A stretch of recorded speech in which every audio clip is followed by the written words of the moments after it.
ملګرو سلامونه. د صدریاب په غاړه باندې ناست، یو خوا خوشحالي او بل خوا چې کوم دی نو خفګان. خوشحالي په دې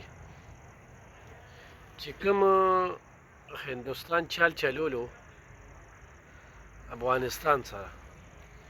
افغانستان یې په خپل چال کې اغستی و. مطلب یې دا و چې یاره موږ به دا پښتونخوا باندې چې کوم دی نو دا چالو چلو.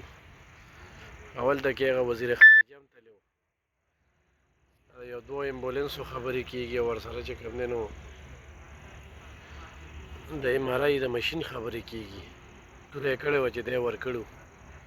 په هغه د خوشحالولو لپاره بس هغه هم صبر ونه کو، د یو اټیک کوشش وشو، خو د پاکستان فوج والا جوابي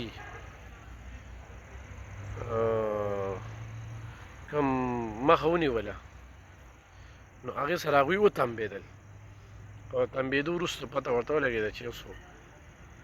موږ پرې نور خرابېږو، او سبق هم شو ورته پکار ده چې دې نه سبق والي، او ښه ورته پته ده چې هلک هر چا سره چېړه خو پاکستان پوځ سره مه چېړه.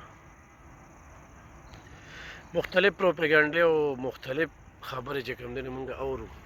موږ هم دا ګڼو زموږ ورسره وروري ده، یو اسلامي ملک دی، موږ له 50 کاله میلمستیا ورکړې ده، بیا هم ورکوو. خو دا کوم چال یې چې وچلو چې هغوی دومره په کینو بغض کې دي،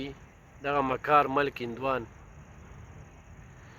چې د پاکستان ټیم د کپتان سره لاس ملاول چې کوم دی نو هغوی خپل توهین ګڼي، او په داسې حالاتو کې وزیر خارجه په تاریخ کې په لومړي ځل د افغانستان وزیر خارجه ځي انډیا ته، نو دا ډېره افسوسناکه خبره وه. نو دې ځای کې زموږ هغه تعلق مسلماني لکه دې وخت کې کوم اسلامي بلاک چې دی نو هغې کې پاکستان سوپر پاور دی، سعودي، قطر، ملیشیا، عمان او څومره اسلامي ملکونه دي